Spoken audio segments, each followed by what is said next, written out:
Hello દોસ્તો, કેમ છો બધા? આશા રાખું છું મજામાં છો. અત્યારે આપણે છીએ જહાંગીરપુર અને ઇસ્કોન સર્કલે, અને હવે આપણે અહીંયાથી જવાના છે શ્રી સિદ્ધનાથ મહાદેવ મંદિરે, જે છે ઓલપાડના સરસ ગામ ખાતે. હવે આપણે આપણી સફરની શરૂઆત કરીએ છીએ. આ અહીંયાનો રોડ છે જહાંગીરપુરાનો. હવે આપણે આપણા સફરની શરૂઆત કરીએ. સફરના શરૂઆતમાં આપણે ઇસ્કોન સર્કલ લીધું છે, અને હવે આપણે આવી ગયા છે જહાંગીરપુરા બ્રિજ, ઓલપાડ બ્રિજ. ચાલો, હવે આપણે આપણો સફર ચાલુ કરી દીધો છે. બધા પુલો ચડી રહ્યા છે, સાથે સાથે આપણે પણ બ્રિજને ચડી રહ્યા છે. હવે આપણે જોઈએ બ્રિજનો વ્યૂ કેવો આવે છે. આ બિલ્ડિંગ છે મસ્ત સરસ મજાના. તમે જોઈ શકો છો અહીંયાથી કેટલો સરસ મજાનો વ્યૂ આવી રહ્યો છે. હવે આપણે બ્રિજનો અંત થઈ ગયો છે, અને સામે એક મસ્ત સરોલી વિસ્તારમાં આવેલું શ્રી સાંઈ બાબાનું મંદિર દેખાઈ રહ્યું છે.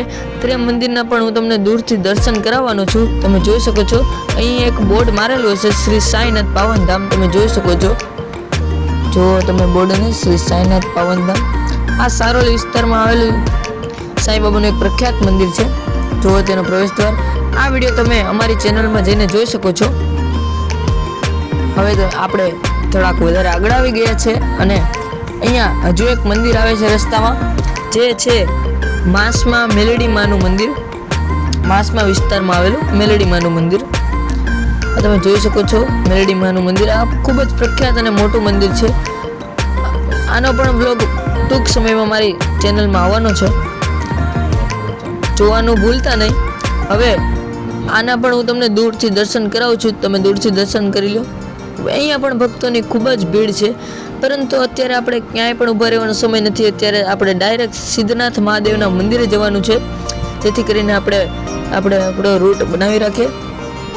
હવે આપણે થોડાક વધારે આગળ આવી ગયા છે, એટલે કે આપણે આપણી મંજિલ પર આવવાના છીએ. ઓલપાડ ગામમાં આપણે પ્રવેશ કરી ચૂક્યા છીએ, અને અહીં એક સરસ મજાની ધજા છે. તમે જોઈ શકો છો કેસરી કલરની ધજા. અહીંયા ખૂબ જ 4 વ્હીલો અને 2 વ્હીલર છે. અહીંયા 2 રોડ પડે છે. આપણે ડાબી સાઈડ વળી ગયા છે. આ કેટલી મોટી ધજા છે, તમે જોઈ શકો છો. આપણે ડાબી સાઈડ વળી ગયા છે. હવે આપણે ફાઇનલી સિદ્ધનાથ પહોંચી ગયા છે. આ બોલીને મને અલગ જ પ્રકારની ખુશી થાય છે. હવે આપણે તમે જોઈ શકો છો અહીંયા કેટલા બધા સ્ટોલ છે. અહીંયા આવીને એવું લાગે છે કે કંઈક મેળો ભરાણો હોય. આ એક મેળો જ છે એવું કહી શકો. તમે જોઈ શકો છો અહીંયાના સ્ટોલો છે, જેની અંદર ભક્તો પોતાને મનગમતી વસ્તુ લે છે, અને બધા ગરીબો પોતપોતાના ફૂલ હાર વેચે છે, જેથી તેમને પણ મદદ થાય તેવી આપણે કામ કરવું જોઈએ તેવું. હવે આપણે થોડાક આગળ વધીએ. આ ખૂબ જ મોટો મેળો છે. અહીંયા ખીચું ને ચાટ ને જેવી અલગ અલગ વસ્તુ પણ મળે છે, જે તમે ખાઈ શકો છો. તમે જોઈ શકો છો અહીંયા રમકડા મળે છે નાના બાળકો માટે. હવે આપણે ચંપલ કાઢી દઈએ અને દાદરા ચડવાની શરૂઆત કરીએ. અહીંયા 2-4 દાદરા છે, તેને આપણે ચડી લઈએ. વોચમેનોની પણ ખાસ વ્યવસ્થા છે, જેથી કરીને કાંઈ પણ તમારી ચોરી ના થાય. હવે તમે જોઈ શકો છો કેટલું સરસ આપણે વ્હાઈટ કમળ અને ફૂલો લઈ લીધા છે, અને સામે આવી ગયું છે સિદ્ધનાથ મહાદેવનું મંદિર. આ તમે જોઈ શકો છો કેટલું સરસ મંદિર છે. તમને હવે આપણે સિદ્ધનાથ મહાદેવના મંદિરના દર્શન કરી લીધા છે, પરંતુ આ એક દીવાદાની છે, કેટલી મોટી અને વિશાળ દીવાદાની તમે જોઈ શકો છો.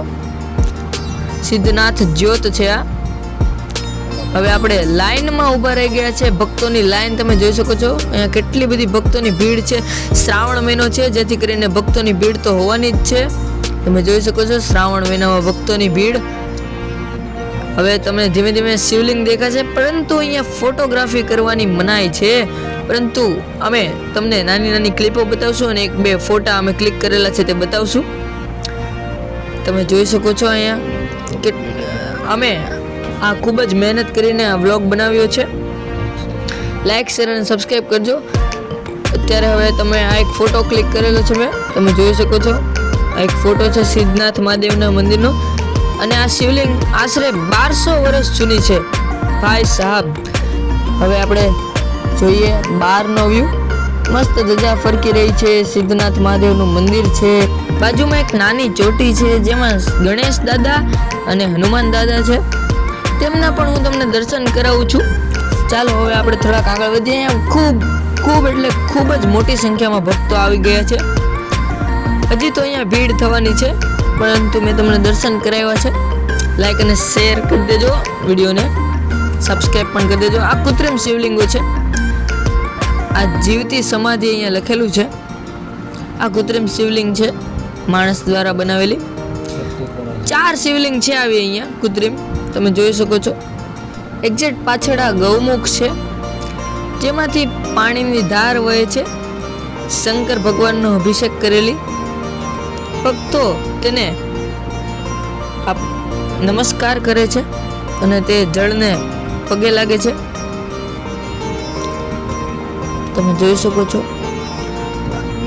ભક્તોની ભીડ છે અને અહીંયા ખૂબ જ શાંત વાતાવરણ છે. ઠંડો ઠંડો પવન આવી રહ્યો છે અને ભક્તો અહીંયા આરામથી બેઠા છે.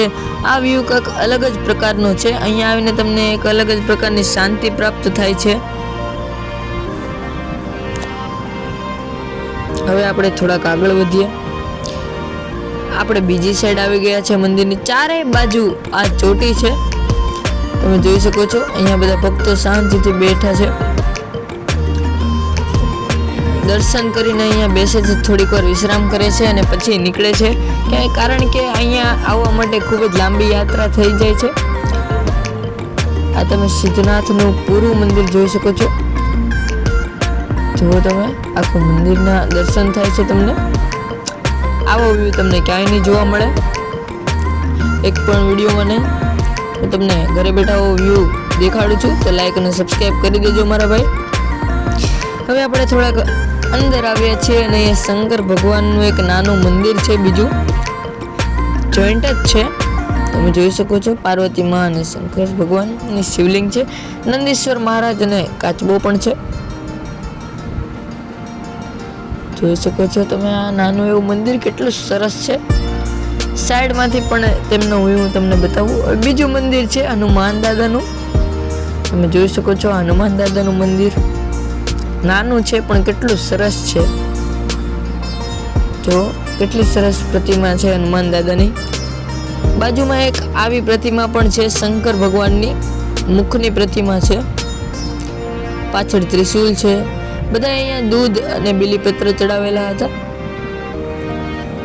જો તમે કેટલો સરસ વ્યૂ આવી રહ્યો છે. ભક્તોની ભીડ જોઈ શકો છો તમે. ધીમે ધીમે હવે ભક્તો અહીંયા વધતા જાય છે, લાઈન વધતી જાય છે.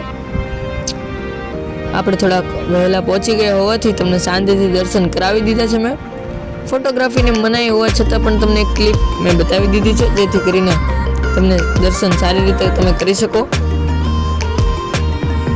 હવે આપણે થોડાક બહારની સાઈડ આવી ગયા છે. જુઓ તમે, અહીંયા કેટલો સરસ વ્યૂ આવી રહ્યો છે. ભક્તો ખરીદી કરી રહ્યા છે. હવે બાજુમાં ચંપલની વ્યવસ્થા છે. આપણે ચંપલ કાઢ્યા હતા તો હવે પહેરી પણ લેશું. અને પાછળ એક કુંડ જેવું તમને દેખાઈ રહ્યું છે, તો એ હતો રામકુંડ. તમે જોઈ શકો છો રામકુંડનો કેટલો સરસ વ્યૂ. રામકુંડનો સરસ વ્યૂ તમે જુઓ. અહીંયા બધા પક્ષીઓ ઉડી રહ્યા છે, આજુબાજુ ઝાડવા છે. તમે જુઓ અહીંયાનો વ્યૂ જુઓ. પવિત્ર રામકુંડ હોવાથી તેમાં કચરો, પાણી, ખાલી બોટલ અને પડીકા નાખવા નહીં. એ સાચી વાત છે, બધા કચરો કરે છે, કચરાનો પ્રતિબંધ છે. અને આ કેટલો વિશાળ પીપળો છે, તમે જોઈ શકો છો. અને અહીંયા નાની નાની માછલીઓ છે, તમને દેખાય તો હું તમને બતાવું. જુઓ, અહીંયા નાની નાની માછલીઓ છે. આપણે એને અત્યારે પ્રસાદી તરીકે ગાંઠિયા ખવડાવીએ છીએ. બગલાઓ છે ને જુઓ તો આપણે ગાંઠિયા ખવડાવી રહ્યા છે, જેથી કરી માછલીઓ ખાય. અહીંયા ભક્તો બધા આવી ગયા છે રામકુંડ પાસે. પણ 11 પણ છે, શ્રાવણ મહિનો પણ છે. વ્લોગનો એન્ડ કરીએ. Bye bye.